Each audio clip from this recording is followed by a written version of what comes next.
오늘도 각 가정에서 또 삶의 자리에서 영과 진리로 예배하는 저와 여러분 모두에게 자유와 해방과 치유의 은혜가 있기를 간절히 소원합니다. 요즘 우리 계속 영적 병법에 관한 말씀을 나누고 있습니다. 이제 지난주부터는 영적 병법 2부의 말씀이 될 수도 있겠는데요, 영적으로 볼 때 영적 싸움이 일어나는 전략적 요충지가 있습니다. 그곳을 마귀에게 빼앗기면 사실 영적 싸움에서 질 수가 있는 거죠. 그래서 우리 믿음의 사람들이 어떤 상황 가운데서도 꼭 지켜내고 사수해야 될 그 영적 전략적 요충지 세 곳을 지난주부터 말씀을 드리고 있습니다. 지난주에 생각에 대해서 말씀을 나눴고요. 자, 이번 주에는 이제 마음에 관한 말씀을 좀 나눕니다. 다음 주에는 이제 입, 언어, 말에 대해서 이제 함께 말씀을 나눌 것입니다. 자, 우리 지난 시간 영적 전략적 요충지 이 생각, 여러분, 마귀는 생각 속에 침투합니다. 우리 생각을 장악해서 악한 생각들을 촉발시키고 우리의 삶에 잘못된 결과를 가져오게 하는 거죠. 여러분, 생각 잘해야 됩니다. 생각 잘못해서 실패하고 파멸에 이르기 때문에 그래요. 이 마귀는 그래서 우리의 생각 속에 견고한 이 진, 요새를 만들길 원하는 거예요. 지난 시간에도 말씀드렸어요. 열등감, 죄책감, 이건 우리의 생각 속에 마귀가 만드는 견고한 요새이기도 합니다. 열등감에 사로잡히고 잘못된 죄책감에 사로잡힐 때 우리는 절망과 포기, 실패의 삶으로 나아갈 수 있다고 하는 겁니다. 여러분, 이 시간 각 가정에서 예배드리는 여러분들을 축복합니다. 여러분, 어떤 일이 있어도 마귀가 내 생각 속에 견고한 요새를 만들지 못하도록 생각의 문 앞에 말씀의 파수꾼, 성령의 파수꾼을 세울 수 있기를 바랍니다. 영적 경계를 절대 늦추지 마십시오. 자, 오늘은 두 번째 영적 싸움터인 마음에 대해서 우리가 은혜를 좀 나누도록 하겠습니다. 성경은 마음에 대해서 이렇게 말씀을 합니다. 잠언 4장 23절 말씀 우리 같이 합독합니다. 모든 지킬 만한 것 중에 더욱 내 마음을 지키라. 생명의 근원이 이에서 남이라. 아멘. 자, 모든 지킬 만한 것들 많아요. 자, 그런데 그것 중에 내 마음을 지키라. 하나님께서는 솔로몬을 통해서 우리에게 말씀해 주세요. 자, 내 마음을 잘 지켜라. 거기서 생명이 난다. 살고 죽는 게 거기에 있다, 이 말입니다. 우리의 마음이 얼마나 중요한지 다시 한번 깨닫게 됩니다. 여러분, 성경에 보면 이 사람을 세 가지로 구분을 하고 있어요. 여러분, 데살로니가전서 5장 23절 우리 말씀을 같이 읽습니다. 시작. 평강의 하나님이 친히 너희를 온전히 거룩하게 하시고 또 너희의 온 영과 혼과 몸이 우리 주 예수 그리스도께서 강림하실 때에 흠없이 보존되기를 원하노라. 자, 사도 바울은 오늘 이 말씀을 통해서 우리 사람은 영과 혼과 몸이 있다.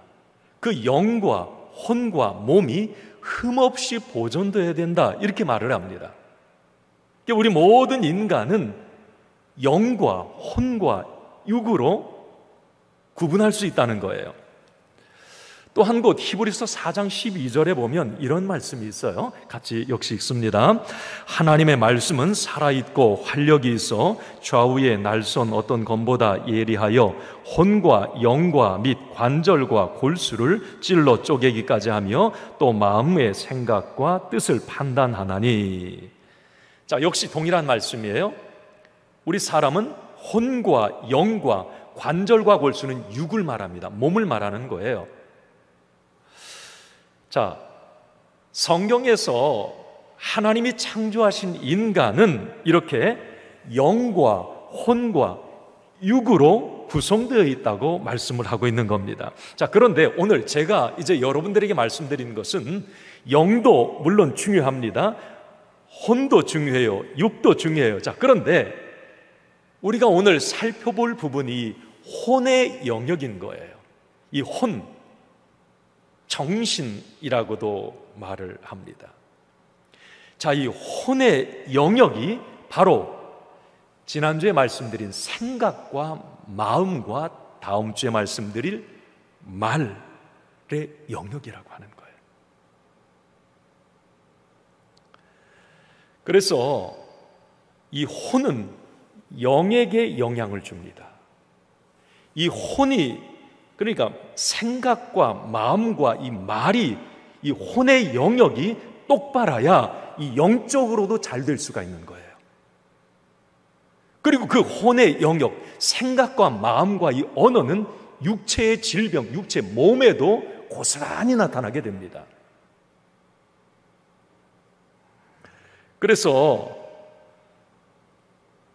이 혼의 영역이 마귀의 지배를 받으면 영적 사망에 이를 수 있어요. 구원과 영생과 천국을 잃어버릴 수 있습니다. 생각 잘못해서, 마음 잘못 먹어서, 말이 잘못돼서 영적으로 잘못되는 경우 참 많습니다. 또 나아가서 이 혼의 영역이 마귀의 지배를 받으면 몸의 질병으로 몸이 파괴돼요. 삶에 실패가 찾아올 수 있습니다. 그래서 이 어둠의 영이 마귀는 이 혼의 영역에 견고한 진을 짓는 거예요. 영의 영역에 짓는 게 아니에요. 몸에 짓는 게 아니에요. 이 혼의 영역입니다. 그래서 이것을 사소해야 되는 거예요, 우리 믿음의 사람들은. 그 혼의 영역 안에 일어나고 있는 생각과 마음과 이 말, 여기에 바로잡혀야 된다고 하는 겁니다. 하나님의 지배를 받아야 되는 거죠. 그 혼의 영역이 성령의 지배를 받아야 되고 말씀의 지배를 받아야 되는 겁니다. 그래야 영혼이 잘 되는 거예요. 범사가 강건해지는 거예요. 자, 오늘 저는 이제 그 혼의 영역 가운데 하나인 이 마음, 이 부분을 지금 살펴보고자 하는 겁니다. 여러분, 성경에 마음이라고 하는 부분을 중심이라고 표현을 합니다. 마음이 중심이래요. 사무엘상 16장 7절 말씀에 보면 이렇게 말씀을 합니다. 같이 읽습니다. 사람은 외모를 보거니와 나 여호와는 중심을 보느니라. 하나님은 중심을 본다. 이 중심은 마음을 말합니다. 하나님은 마음을 보신대요. 마가복음 2장 8절에 보면 예수님이 하신 말씀이에요. 이렇게 말씀하십니다. 같이 읽습니다. 그들이 속으로 이렇게 생각하는 줄을 예수께서 곧 중심에 아시고 이르시되 어찌하여 이것을 마음에 생각하느냐. 예수님이 중심에 아셨다, 마음에 아셨다는 거예요. 어쨌든 이 마음은 성경에서 중심으로 표현하고 있습니다. 제가 이 중심이라고 하는 이 단어를 다른 성경에도 이렇게 찾아보니까 이 공동 번역에는 이 중심을 속마음 이렇게 표현해 놨어요. 이게 잘 표현한 겁니다. 이게 중심이 마음인 거예요. 그리고 헬라어에 보면 이 중심 마음을 카르디아, 다시 말하면 지정의, 이게 마음이라는 거예요. 그리고 영어 표현은 여러분 하트, 스피릿, 정신으로 이제 표현을 합니다. 그래서 우리가 보통 마음이 어디 있어요? 물어보면 옛날 사람은 마음이 머리에 있다, 가슴에 있다, 배에 있다, 그런 생각들을 했습니다. 자, 그런데 마음은 성경적 관점에 의하면 어느 한 곳에 있는 게 아니라고 하는 거지요. 영이기 때문에 그래요. 그래서 요즘에 이제 정신심리학자들이 이 마음을 표현할 때 마음은 한 곳에 있는 것이 아니다는 거죠. 뭐라고 명할 수 있는 명사가 아니라 움직이는 동사라고 얘기를 합니다. 잘 본 거예요. 자, 어쨌든 이 마음은 영적인 부분인 거죠. 그래서 영적 존재인 이 마귀에게 직접적 영향을 받을 수가 있고, 실제로 마귀는 집요하게 우리의 마음을 차지하고 장악하기 위해서 노력하는 거예요. 그래서 우리가 이 마음을 빼앗기지 않아야 되는 거예요. 이 혼의 영역인 이 마음을 마귀에게 장악당하지 않아야 되는 거예요. 자, 그러면 성경에 이 마음, 중심, 사실 보이지 않잖아요. 여러분, 마음 보입니까? 중심 보이세요? 안 보여요. 자, 그런데 이 마음, 중심은 보이는 두 가지로 나타난다는 거예요. 이 두 가지를 보면 그 사람 마음을 알 수 있다는 거예요. 그래서 우리가 마음에 성령의 지배를 받아야 되는 건 맞고요. 이 마음을 통해서 표현되는 두 가지, 그게 하나는 태도이고 하나는 감정인 거예요. 그 사람의 태도를 보면 마음이 지금 어떠한가를 알 수 있고요, 그 사람의 지금 감정의 표현, 표출을 보면 그 사람 지금 마음이 어떠한가를 알게 되는 거예요. 자, 여러분, 그래서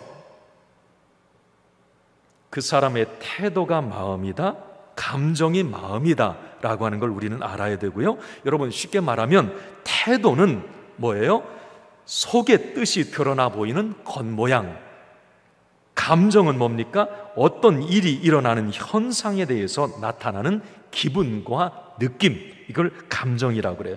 그래서 태도와 감정은 마음을 나타내는 거울이기도 한 거예요. 따라서 마귀는 잘못된 태도, 잘못된 감정을 통해 마음을 장악하고 결국은 우리를 파멸에 이르게 한다고 하는 겁니다. 자, 그러면 첫 번째, 이 마음의 거울인 태도. 자, 마음에 있는 게 태도로 나타나요. 성경에 보면 이 태도, 자세에 관해서 우리 믿음의 사람들에게 너무 많이 말씀을 하세요. 예배자의 태도,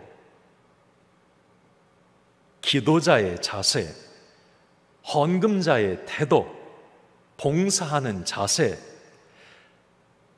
결론적으로 말하면 하나님께서는 하나님의 방법으로 올바른 태도와 자세로 하나님께 예배드리지 않으면, 헌금 드리지 않으면, 봉사하지 않으면 하나님은 그걸 멸시하신다, 받지 않으신다라고 분명히 말씀을 합니다.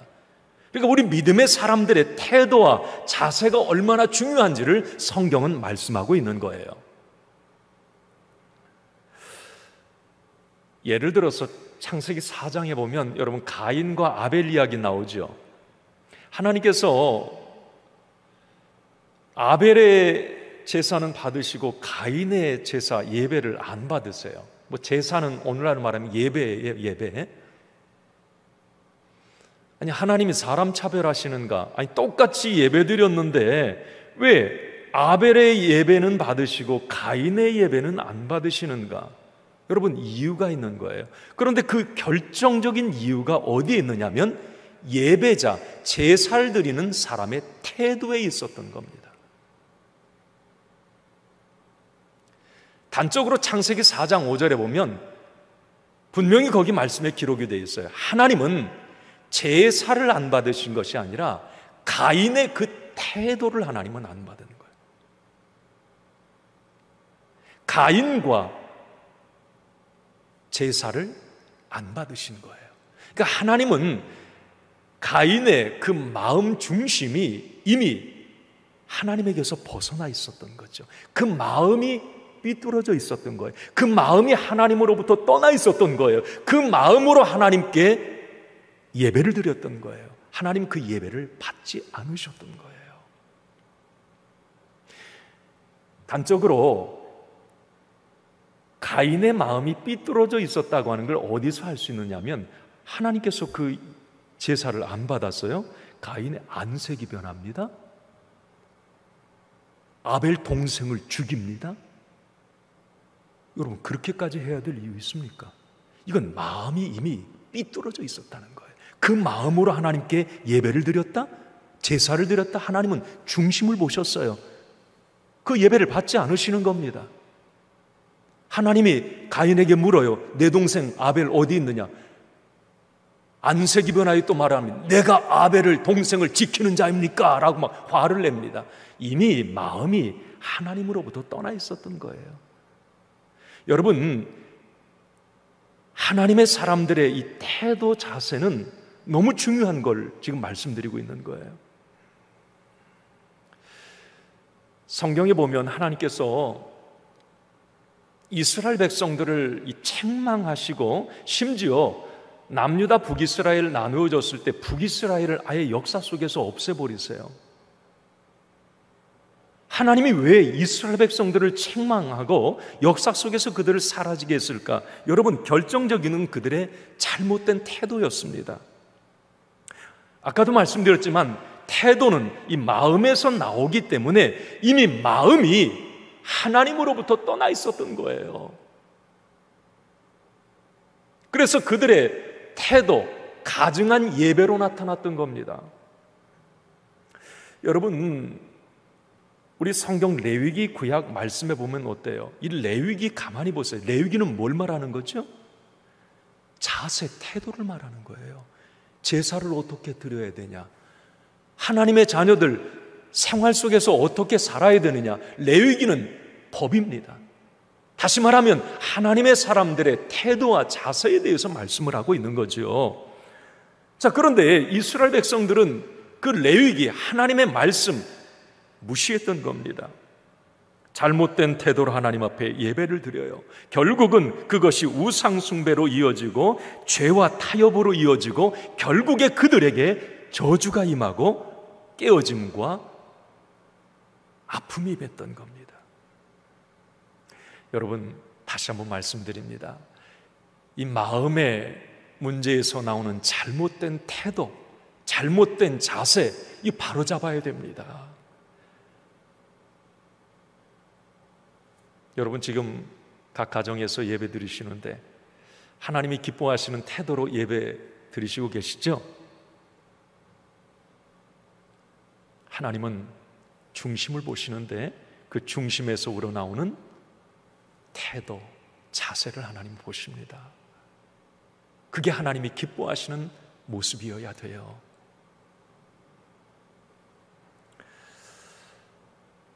세상 사람들도 그런 얘기하죠. 성공과 실패는 태도에 달려있다. 이건 교회 한단에도 하는 얘기예요. 그런데 성경에서 이 부분에 대해서 너무 정확하게 말하고 있습니다. 저도 이렇게 목회하면서 사람들 많이 만나 봅니다. 지위 고하를 막론하고요. 그런데 제가 느낀 건 그거예요. 정말 삶에서 진짜 성공적인, 존경받는 사람들을 보면 태도가 달라요. 나 그거 느꼈어요. 자세가 다릅니다. 정말 달라요.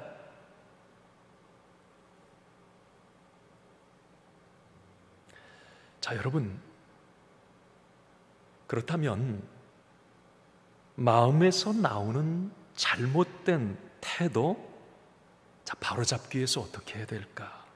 자, 겉으로 드러나는 이 태도, 행동을 바로잡을 수 있는 것, 그것은 살아있는 하나님의 말씀입니다. 말씀이 우리의 행동, 태도를 바로잡을 수 있어요. 이거 꼭 기억하세요. 말씀은 태도, 우리의 행동을 바로잡는 다림줄, 기준입니다. 디모데후서 3장 16절에서 17절 사도 바울은 이렇게 권면합니다. 모든 성경은 하나님의 감동으로 된 것으로 교훈과 책망과 바르게 함과 의로 교육하기에 유익하니 이는 하나님의 사람으로 온전하게 하며 모든 선한 일을 행할 능력을 갖추게 하려 함이니라. 여러분, 하나님의 말씀은 성령의 감동으로 쓰여졌기 때문에 이 하나님의 말씀은 교훈과 책망과 우리를 바르게 하고 의로 교육하고 선할 행할 능력을 갖게 하고 하나님의 사람으로 온전하게 한다라고 말씀을 합니다. 하나님의 말씀은 우리의 잘못된 태도와 행동을 바로잡아 주신다라고 하는 거예요.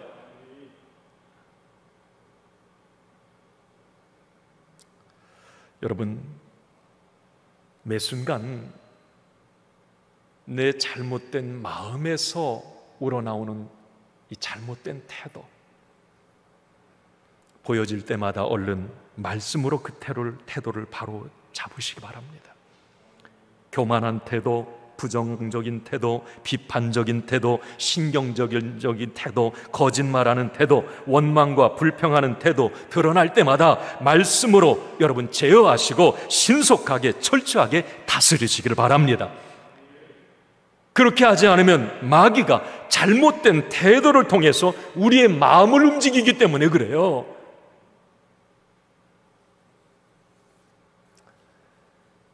분명히 기억하십시오. 하나님은 중심을 보신다. 그 중심에서 우러나오는, 마음에서 우러나오는 태도를 보신다.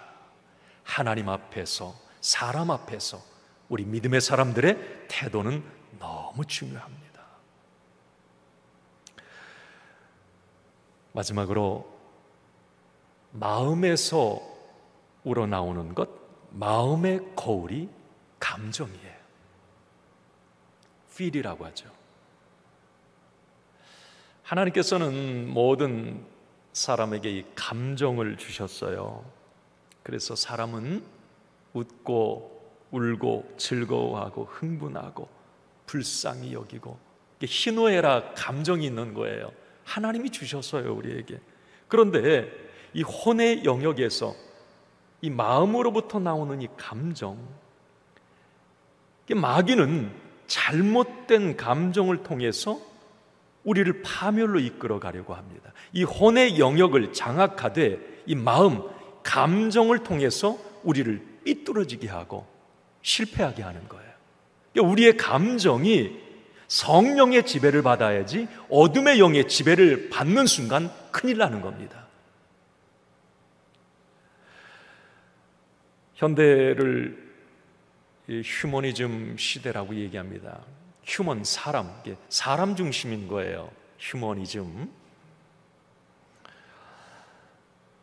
현대의 구호가 있어요. 이 휴머니즘 시대의 구호는 뭐예요? 느끼는 대로 하라. 너 좋은 대로 하라. 필 꽂힌 대로 하라. 그거예요. 네 느낌대로 살아. 네 마음대로 살아. 네 인생 네가 주인이야.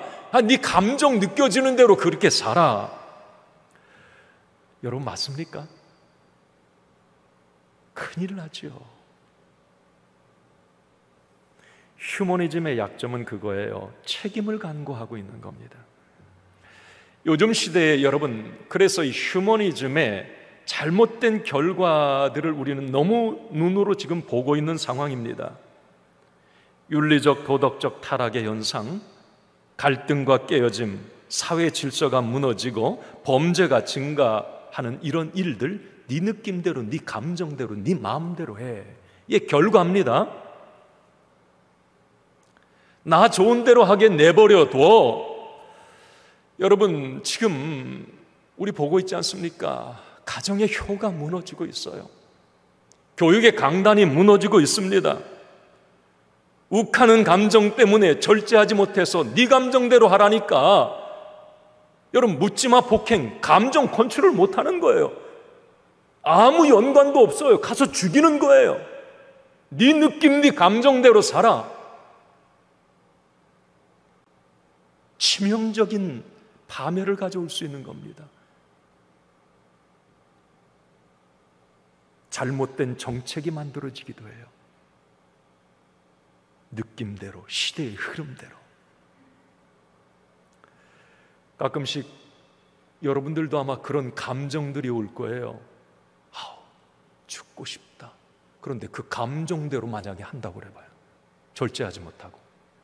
여러분 자살이 지금 우리나라 인구 분포에 대비해 1위예요.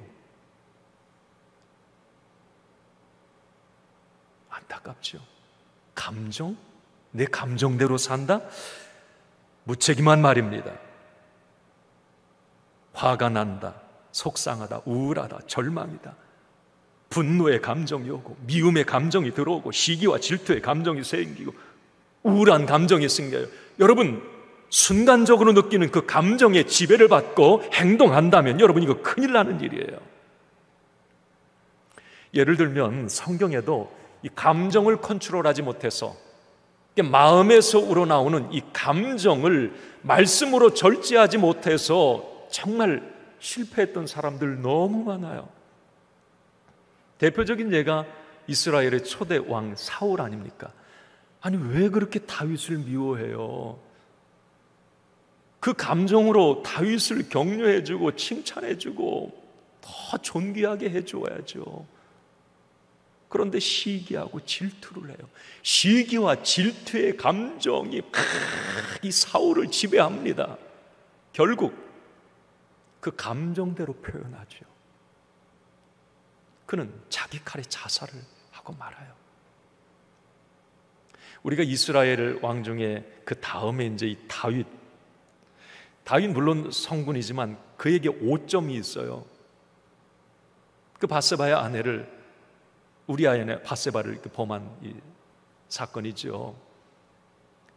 여러분, 음욕의 감정, 음란의 감정이 들어왔어요. 절제해야죠. 그 감정대로 움직여요. 결국 그는 전쟁에 실패하고 아들이 죽습니다.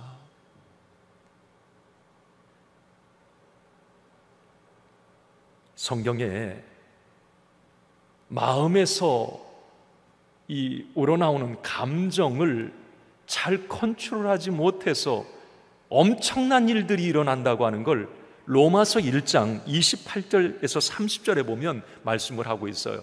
여러분 한번 그냥 같이 한번 읽어보세요. 자, 시작. 또한 그들이 마음에 하나님 두기를 싫어하매 하나님께서 그들을 그 상실한 마음대로 내버려 두사 합당하지 못한 일을 하게 하셨으니 곧 모든 불의, 추악, 탐욕, 악의가 가득한 자요, 시기, 살인, 분쟁, 사기, 악독이 가득한 자요, 수근수근하는 자요, 비방하는 자요, 하나님께서 미워하시는 자요, 능욕하는 자요, 교만한 자요, 자랑하는 자요, 악을 도모하는 자요, 부모를 거역하는 자요, 우매한 자요, 배악한 자요, 무정한 자요, 무자비한 자라. 하나님을 마음에 두기 싫어했어요. 그러다 보니까 마귀, 어둠의 영이 그 마음, 혼의 영역을 장악해버렸어요. 결국 어떤 감정으로 그게 표출이 됐는데 사도 바울은 오늘 21가지 이 악한 감정의 결과들을 오늘 지금 얘기하는 거예요. 와, 여러분, 이거 한 가지 한 가지 21가지를 가만히 보면 이건 잘못된 감정에서 나오는 모습들이에요. 여러분, 우리의 감정을 왜 컨트롤해야 되는지, 왜 우리의 감정을 말씀 아래 두고 하나님 성령 아래 두어야 되는지 너무 우리는 여실히 깨닫게 됩니다. 자, 그런데 아까 마음에서 우러나오는 잘못된 태도는 하나님의 말씀으로 우리가 제어해야 돼요. 마음에서 우러나오는 잘못된 감정은 무엇으로 컨트롤할 수 있을까? 제가 어제 말씀을 깊이 묵상하면서 깨달은 것은 기도밖에 없어요. 기도. 감정은 기도로 눌러야 돼. 기도할 때 하나님은 기운 차리게 하시고 힘과 용기를 주시고 내 감정에 막 새 힘을 불어 넣어주세요. 잘못된 감정, 잘못된 어떤 모든 부분도 기도할 때 하나님은 제어해 주세요. 그래서 디모데전서 4장 5절 말씀에 이 말씀이 있어요. 같이 읽습니다. 하나님의 말씀과 기도로 거룩하여집니다. 말씀과 기도로 거룩하여지는 거예요. 내 잘못된 감정들이 기도로서 거룩해지는 거예요. 여러분, 우리 믿음의 사람들은 이제 잘못된 감정에 지배받지 말고 하나님의 지배를 받기를 바랍니다. 그리고 기도를 통해서 우리의 감정들을 잘 조절하고요, 또한 잘못된 감정이 나와 가정, 교회와 주변의 악한 결과로 나타나지 않도록 늘 우리는 기도와 말씀으로 깨어 있어야 될 줄로 믿습니다. 마지막으로 말씀을 정리하면서, 우리 세상에서 밖에서 그런 얘기 하잖아요. 마음 좀 곱게 써라 그래. 오늘 마음에 관한 부분인데요, 여러분 마음 곱게 쓰세요. 우리 믿음의 사람들 마음 곱게 써야 돼. 그런데 마음 곱게 쓰는 게 내 마음대로 안 된다는 게 문제 아닙니까? 그래서 말씀이 필요하고 기도가 필요한 거예요. 내 마음대로 안 되는 거예요. 어떤 태도가, 감정이 내 마음대로 컨트롤이 안 돼요. 그래서 하나님은 안전장치로 우리에게 말씀과 기도를 주셨어요. 그리고 오늘 결정적으로 본문 빌립보서 2장 말씀에, 이건 저는 이 말씀을 마음을 제어하는, 다시 말하면 잘못된 태도와 감정을 제어하는 자동 조절장치라고 저는 그렇게 표현하고 싶어요. 여러분, 오늘 빌립보서 2장 5절에서 8절 오늘 본문 내용인데요, 우리 한번 오늘 본문을 자세히 한번 같이 읽어봅시다. 자, 시작. 너희 안에 이 마음을 품으라. 곧 그리스도 예수의 마음이니 그는 근본 하나님의 본체시나 하나님과 동등됨을 취할 것으로 여기지 아니하시고 오히려 자기를 비워 종의 형체를 가지사 사람들과 같이 되셨고 사람의 모양으로 나타나사 자기를 낮추시고 죽기까지 복종하셨으니 곧 십자가에 죽으심이라. 제가 어제 이 말씀 묵상하면서 참 무릎을 쳤어요. 우리의 마음 곱게 쓰고 싶은데 내 마음을 나도 어떻게 할 수가 없어. 말씀과 기도가 필요하고, 또 하나 가장 중요한 게 있어요. 자, 오늘 너희 안에 이 마음을 품으라 그래요. 이 마음이 누구의 마음이에요? 그리스도 예수의 마음이에요. 그럼 그리스도 예수의 마음은 어떤 마음이에요? 오늘 마지막 구절에 십자가에 죽으심이라. 십자가에서 보여주신 그 태도와 감정을 말하는 거예요. 십자가. 우리의 마음에 품어야 될 것은 십자가예요. 십자가 정신. 주님의 십자가 상에서 보여주신 태도와 그 언어.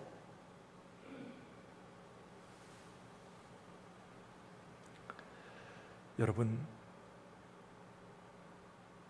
예수님의 십자가 온유한 모습이셨어요. 온유함.